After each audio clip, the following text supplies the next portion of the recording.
यह paper. Hello students, नमस्कार। कैसे हैं? आशा करता हूँ आप सभी बहुत बेस्ट होंगे और सभी की तैयारी बहुत ज़ोर ज़ोर से चल रही होगी। दोस्तों, यहाँ रिवीजन टेस्ट है कक्षा 10वीं विषय गणित। जैसा कि जो आप में से यदि कोई गवर्नमेंट स्कूल का कोई स्टूडेंट होगा तो अभी हाल में 2 दिन पहले या 2 से 3 दिन पहले यह पेपर आपने दिया होगा। इस पेपर को करना हमारे लिए बहुत अनिवार्य है दोस्तों, क्योंकि गवर्नमेंट का पेपर है और यह पेपर यानी एग्जाम में इस पेपर से आने की संभावना बहुत ज़्यादा होती है दोस्तों, राइट ना। समथिंग 75% इस बार पेपर से आने की संभावना है। कुछ क्वेश्चन इस पेपर से जरूर आएंगे, क्योंकि गवर्नमेंट का मेन उद्देश्य होता है क्योंकि गवर्नमेंट के स्टूडेंट किसी न किसी प्रकार से पास हो जाए, इसलिए उनको पहले ही उनको रिविजन टेस्ट बहुत सारी चीज़ें उपलब्ध करा दी जाती है। तो दोस्तों, बढ़ते हैं हम मेन उद्देश्य ने हमारे हमारे आंसर की ओर, यानी इस पेपर को जायजा कर देखते, सभी पेपर के बारे में चेक करते दोस्तों क्या क्या है।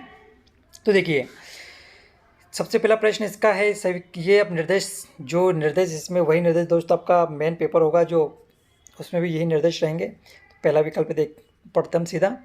क्या पहला विकल्प है? सही विकल्प चुनकर लिखिए, राइट दोस्तों। क्या सही विकल्प है?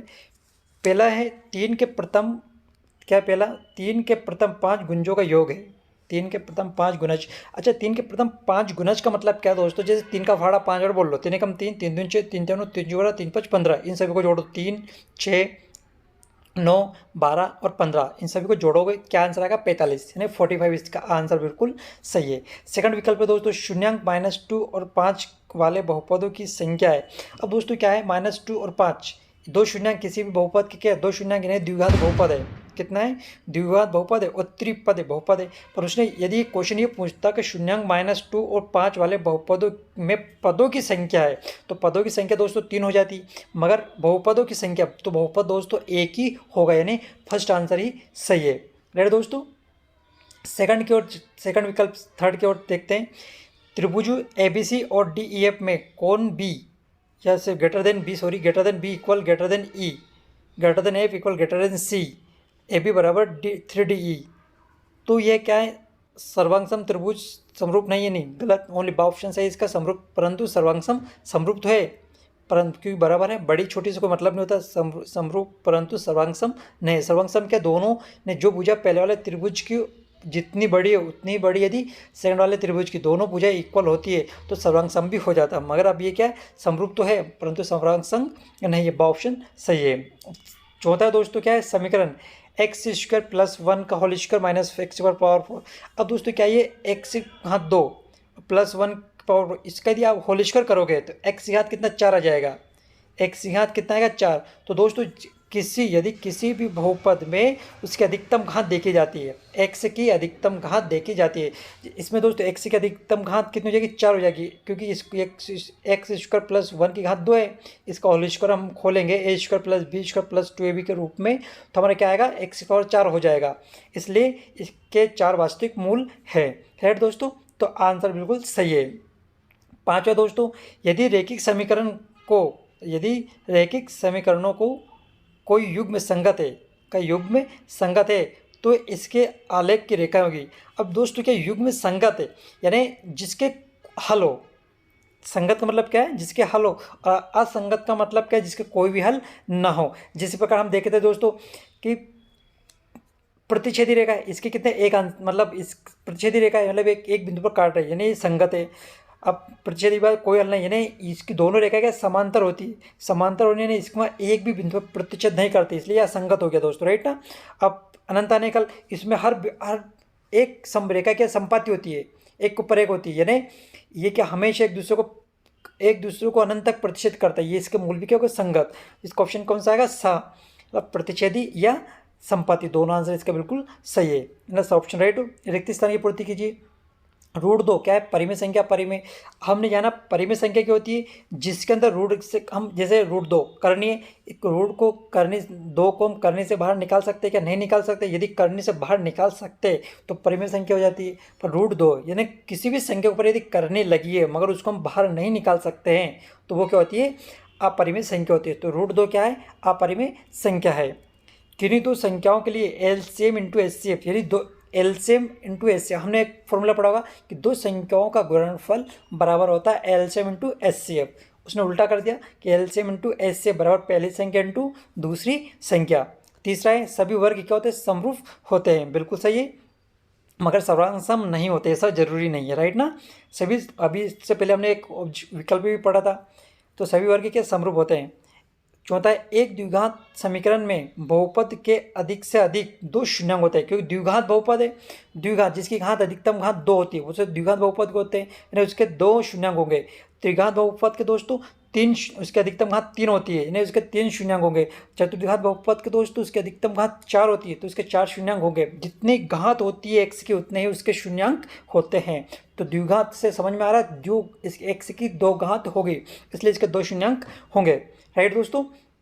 हम बढ़ते हैं पांचवा, यानी पांचवा, प्रेमिका प्रेमिका एक सिद्ध हुआ कथन। मतलब जब हम प्रेमिका पढ़ी ना हमने, सभी प्रेमिका कैसे होती है कि प्रेमिका एक सिद्ध हुआ कथन होता है, बिल्कुल सही है। जो जितनी भी प्रेमी होती है ऐसा लगता है, तो आंसर तो दिया है, सिद्धि, मतलब हर प्रेमिका होती है सिद्ध होती है, राइट ना, इसलिए कथन है, बिल्कुल सही है। अब सही जोड़ी मिला है, सही जोड़ी को हम फोकस करते हैं दोस्तों, सही जोड़ी।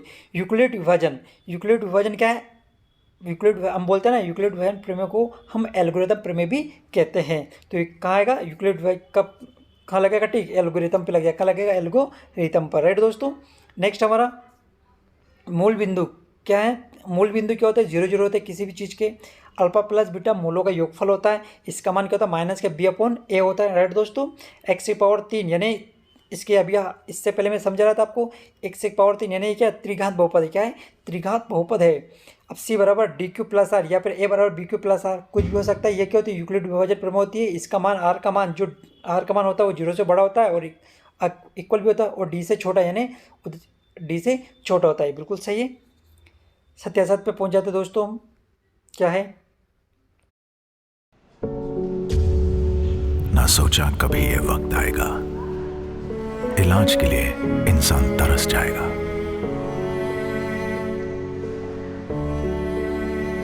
हौसला देने के लिए जब कोई हाथ बढ़ाएगा, हर चेहरा फिर खिलखिलाएगा।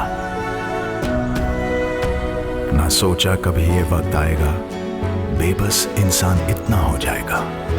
उस समय जब कोई अपना हाथ बढ़ाएगा, उदास चेहरा फिर खिलखिलाएगा। ना सोचा कभी ये वक्त आएगा, सांसों के लिए इंसान तरस जाएगा। आशा के लिए जब कोई हाथ बढ़ाएगा, हौसला फिर मजबूत हो जाएगा। एलजी इंडिया ने हमेशा भारत और उसके लोगों के लिए मदद का हाथ आगे बढ़ाया है और भविष्य में भी ऐसा करता रहेगा।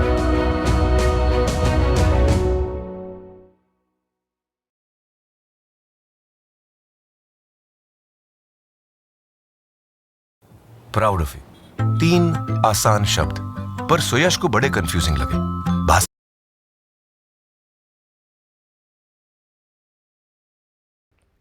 एक प्राकृत संख्या का अभाज्य गुणनखंड उसके गुणनखंडों के क्रम को छोड़ते हुए द्विघात होता है, बिल्कुल सत्य है दोस्तों। घात एक के बहुपद को द्विघात बहुपद कहते हैं। कैसे कह सकते हैं, जिसकी घात दो एक होगी वो तो रैखिक समीकरण हो गया दोस्तों, जिसकी घात दो होगी उसे हम द्विघात बहुपद कहते हैं। ये क्या होगा, सेकंड वाला हमारा असत्य हो गया, राइट दोस्तों। सभी सर्वांग सम आकृतियाँ समरूप होती, बिल्कुल सही है। हर जितनी भी आकृतियाँ होती वो सब सर्वांग सम होती, सेम, परंतु इसका विलोम सत्य नहीं है, बिल्कुल सत्य है।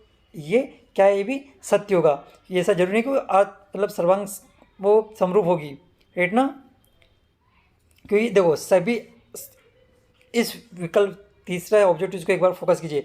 सभी समरूप आकृतियाँ सर्वांग सम होती है, परंतु सभी सर्वांग सम आकृतियाँ समरूप होती है, ये सत्य, मगर सभी समरूप आकृतियाँ सर्वांग सम हो ऐसा सत्य नहीं है। तो ये क्या सत्य होगा, राइट।